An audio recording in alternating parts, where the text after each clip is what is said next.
Hello YouTube and welcome to the channel. If you've been here before, then welcome back. And today we are going on an adventure. So I have my co-pilot with me. She decided to come on this trip. What we're doing today is we're on what's called the KAT, or the Kentucky Adventure Tour. We've just turned off a 25W right onto what was the road called again? This road? Yeah. I forgot. I think it's Hazel Fork. I think it might have been Hazel. But anyways, it runs here to the Wildcat Mountain battlefield. And this is marked on the map if you go on their Facebook page and download the PDF, or not PDF, but the GPX file. Which they have two different ones. One is for 4x4 vehicles, and the other one is for like motorcycles. So we're following the one for the 4x4 route, but this would be marked on your map as Deep Creek 1 bypass, I believe it is. But we're going to follow this up onto the main trail, section 1, I believe, and the idea, it might be section 2, but the idea is today we're wanting to go up and hit the section labeled Hard 3. Have you been up this one? No, I've not been this way before. I have went from I've been from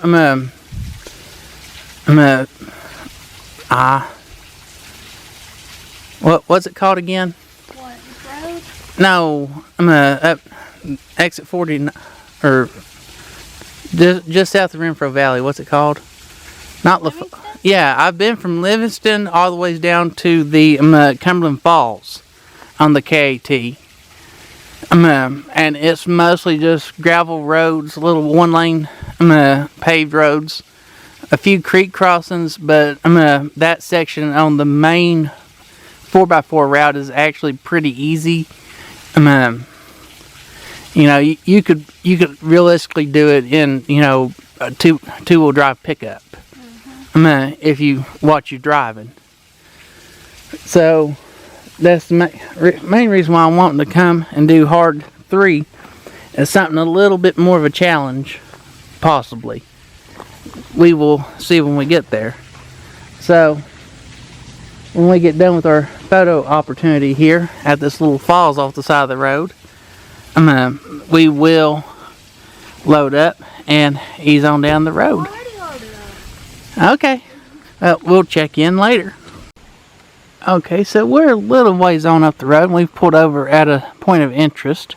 They've got a couple of signs up here. I'm going to help preserve our cultural heritage by leaving archaeological historic remains undisturbed. And then they have a plaque here, Camp Wildcat and Wilderness Road. I'll get up close, so if you want to pause the video and read this, you can. But it basically gives some of the history of the area, along with details and all that. And then you will go by the Fortney Valley Farm, established in 1834. So this back in through here is part of that farm. So yeah, neat little things, little roadside things if you're interested in that sort of thing. But I've got a goal for today, and that's to run Hard 3, so we're going to keep on moving. So we have found our way to Camp Wildcat Civil War Battlefield. Of course, they have restrooms. They've got, well, just good information. They've got a little map put up here. This would have your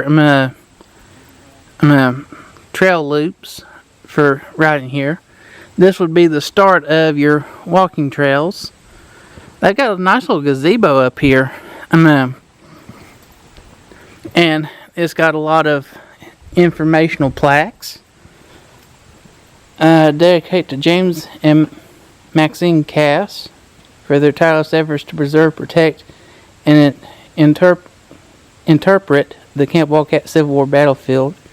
Erected April 4th, 2009 by the Camp Wildcat Preservation Foundation.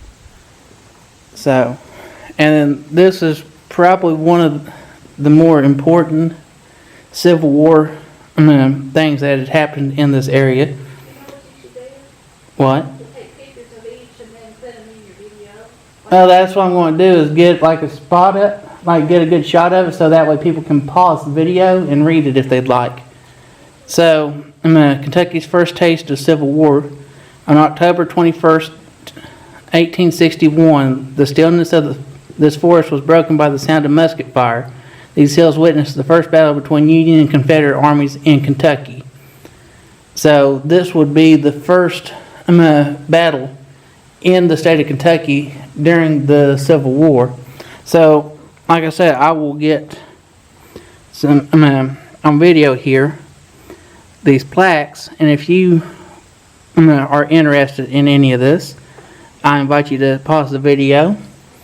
That way you have a chance to read all this stuff for yourself, because I doubt you want to hear me stammer and stumble over it all. No, I don't.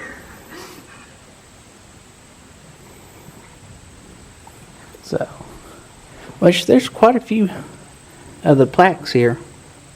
There's a cannon down here. We'll get to that in just a moment.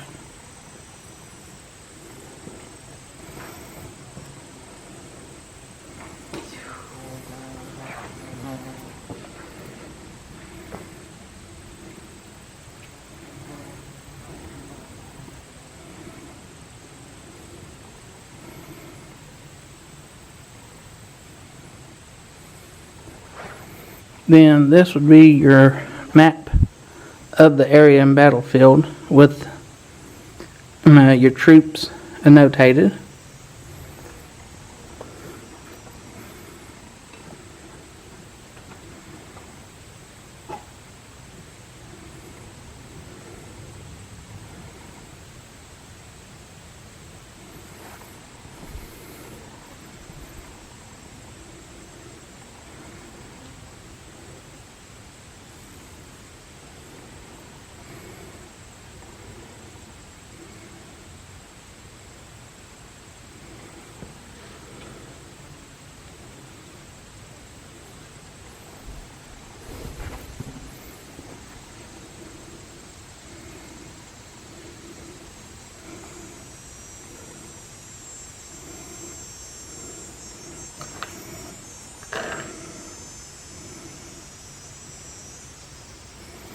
And then the last plaque that they have up here.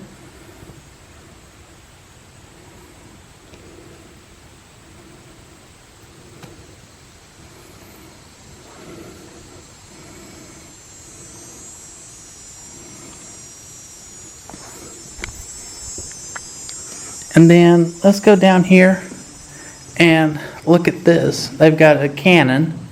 You want to come with me? Okay, come on. Going down the wrong way. You gotta go down. How are you going to... Well, you can walk down this. Yeah, I guess you're technically supposed to walk the track, but... And they've got a break in here, but they've got it... So, field artillery at Camp Wildcat. So, here would be the plaque if I can get a good shot of it.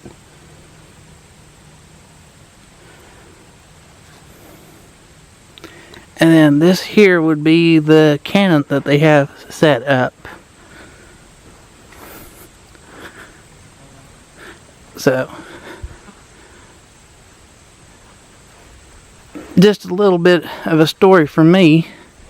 My papa actually had a small cannon that he had in his front yard, and he would and this one looks like, yeah, this one's non-functioning. They've plugged the barrel so that way nobody can come down here and blow themselves up trying to fire it. But my Peppo actually had a small can in his front yard, and he would fire it off for like New Year's and 4th of July, and it was much, much smaller than this one. And when he would fire that thing, it would rattle the pictures off the wall in the house. So I could just imagine the repercussion from one of these big things firing. So that would be something to see and experience. But they have this one set up as kind of like a little memorial looking thing. So, and then of course on down here goes your walking trails. But I think we will load up and see if we can't continue to navigate our way around. Okay, so just after that there's a monument that you turn right onto a little trail, and this is turning into proper 4x4 country. It's nothing rough or extreme, but as you can see, you might not want to take your Prius down through here. And as you can tell, this is just a little shelf road running around the ridge of the mountain, and you can see way on out through yonder. So we're going to ease along and see where this comes out.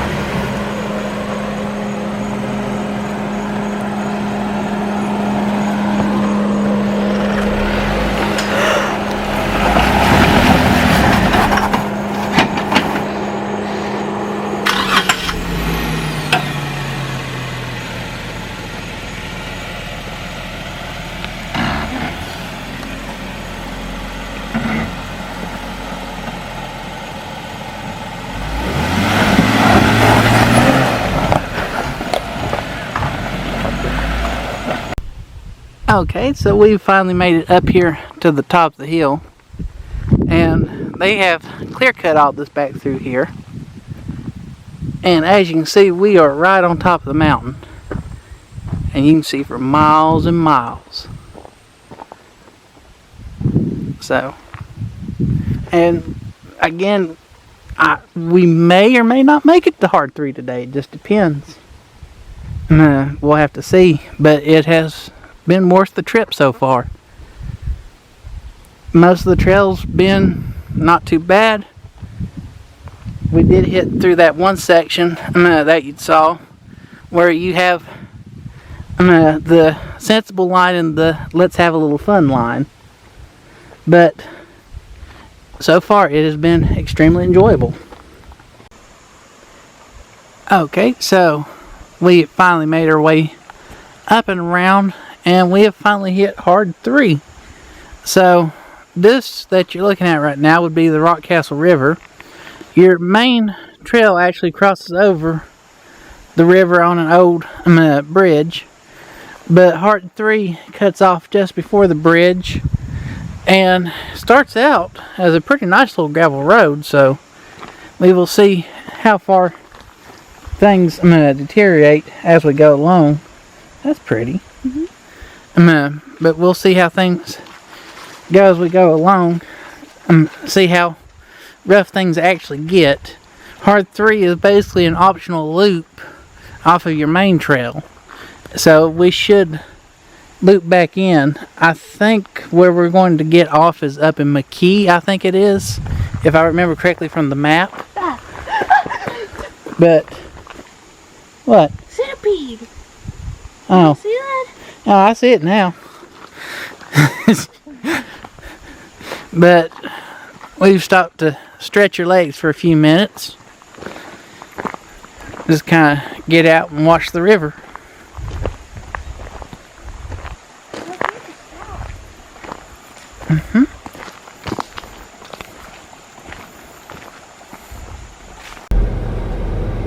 Go ahead. Ready?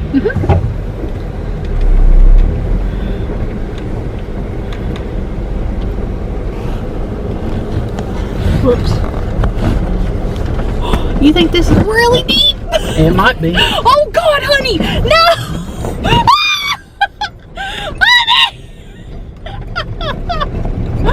Oh God!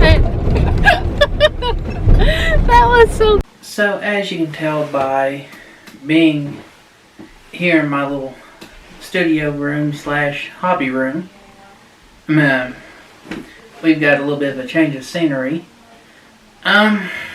Unfortunately, I didn't get a chance to take pictures or video after we did the Deep Creek crossing.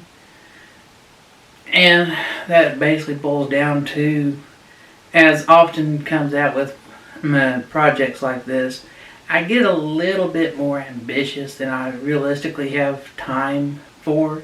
What had happened basically is that by the time we had managed to get to that point where we crossed the creek at Hard 3, the trail quickly deteriorated from the nice gravel road that you saw in the previous clip before to proper 4x4 off-road trail. And I will say that that trail is not for the faint of heart. The mud wasn't too bad. I had one mud hole that I wasn't quite sure I was going to make it through, but thankfully with a lot of right pedaling, working the wheel back and forth, I was able to claw through without pulling cable. Basically what I had ran is the south section of Hard 3, which I'll put up on the screen right here. And basically what happened is that once we crossed that, we ended up going into low range four-wheel drive. First, maybe second gear was all the faster you could realistically go, so that slows your progress down quite a bit. We were probably about halfway through the south section of Hard 3 when we lost daylight and had to go to all of our turn on our headlights and our auxiliary lights, which I'm not adverse to night wheeling. I often find it quite pleasurable if it's in some place that I'm familiar with. However, this being an unfamiliar trail and me and my wife being the only vehicle out, it makes it, one, extremely difficult to navigate because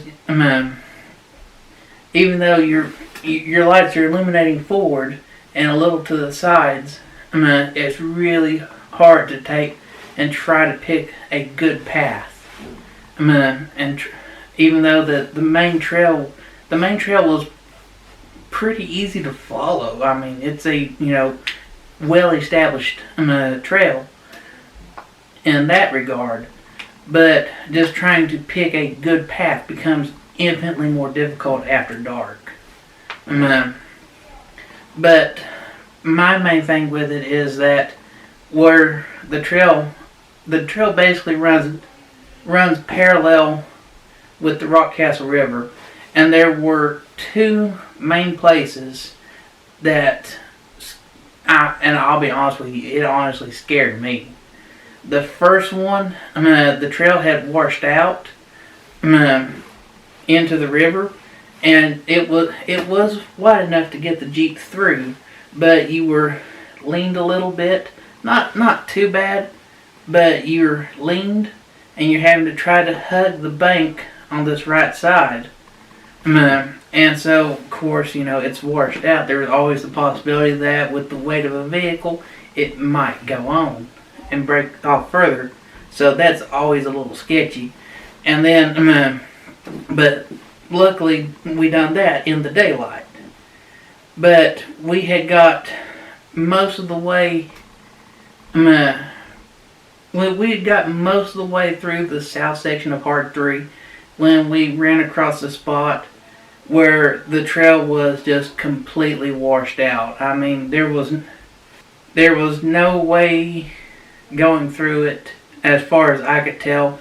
And when we got to this, it was already dark.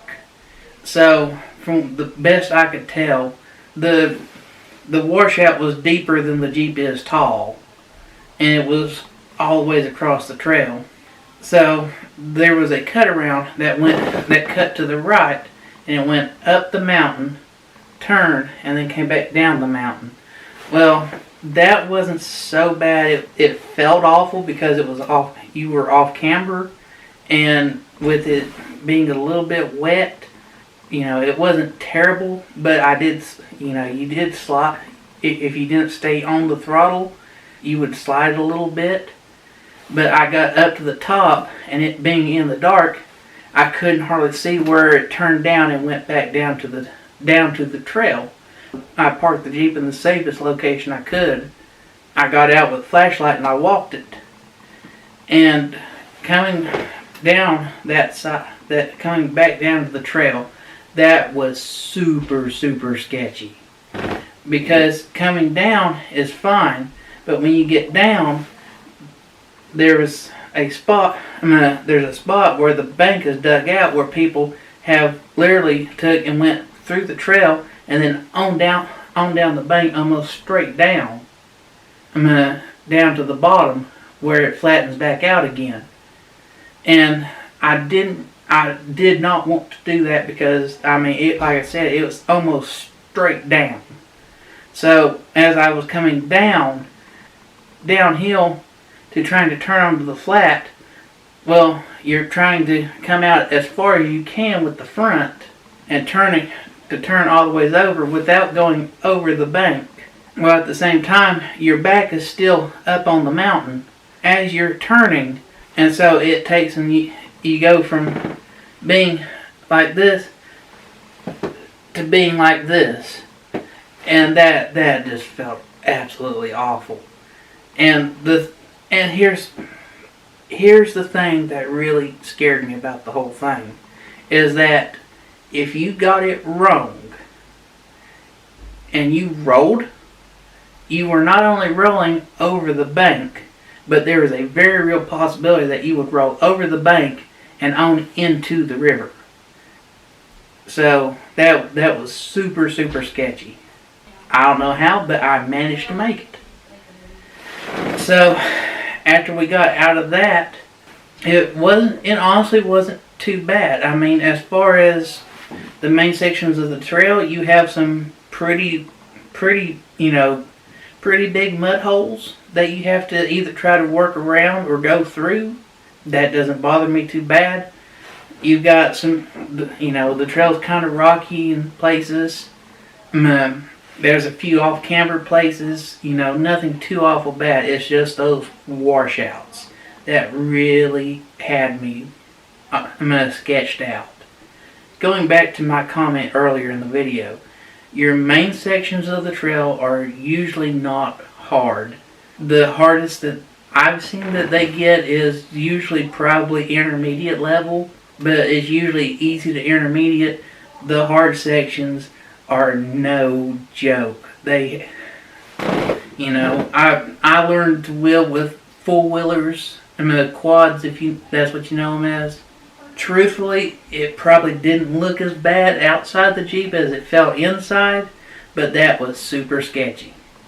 So, and just to be honest with you, I think I may just stick to the main sections of the trail. Because after that, if the north side of Hard 3 is like the south side, I don't think I want nothing to do with it. It was fun. It was worth running once. But, if my Jeep was a toy that I could ride off as, well, I rode it, that's one thing. But me depending on my Jeep back and forth to work, and don't get me wrong, I like a challenge. I like technical trails, but that was a bit more than I was anticipating. Like I said, it turned off dark on us. And after that second washout that had to be navigated, I thoroughly had my fill of four-wheeling for the day. So I had actually managed to find, it's a little cut between, which I'll put here. It shows on, if you're using the Gaia app, it does show it as a dotted line, and you can actually cut between hard 3 back to, I think it's main 1 on there. So I managed to find the road in the dark to cut back over onto the main KAT trail. Looking at the map, it looked like it would be quicker to go left coming out of there, because that's headed in the general direction of McKee. But once you get a little ways up, it turns back into 4x4 trail and from a gravel road. So I turned around, came back down. I ended up coming back down through S Tree, and I ended up going on past S Tree and cutting off of the KAT and following a forestry service road out till I found a road sign that said McKee 5 miles to the right. So I pulled up Google Maps at that point and started, with the aerials, looking at my roads and all that. So I ended up turning right, following that out to, I finally made it out to pavement. And then from pavement, I'm not ashamed to say, I turned on Google Maps. I said, take me home. By the time we got home, it was probably about 10 pushing 10:30 that night. And both of us were wore slap out.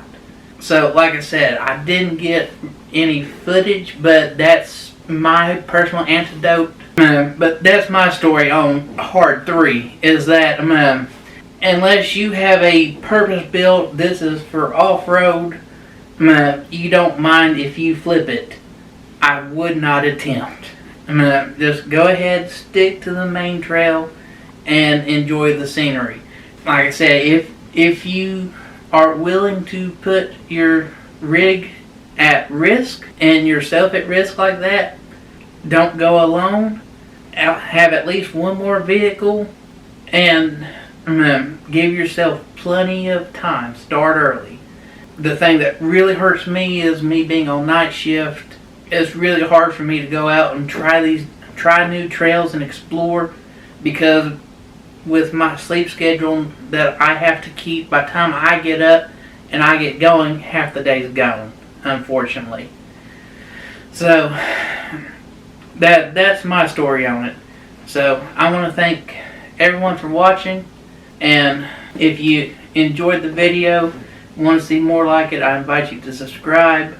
If you, a like is appreciated on the videos, and hopefully we will see y'all next time.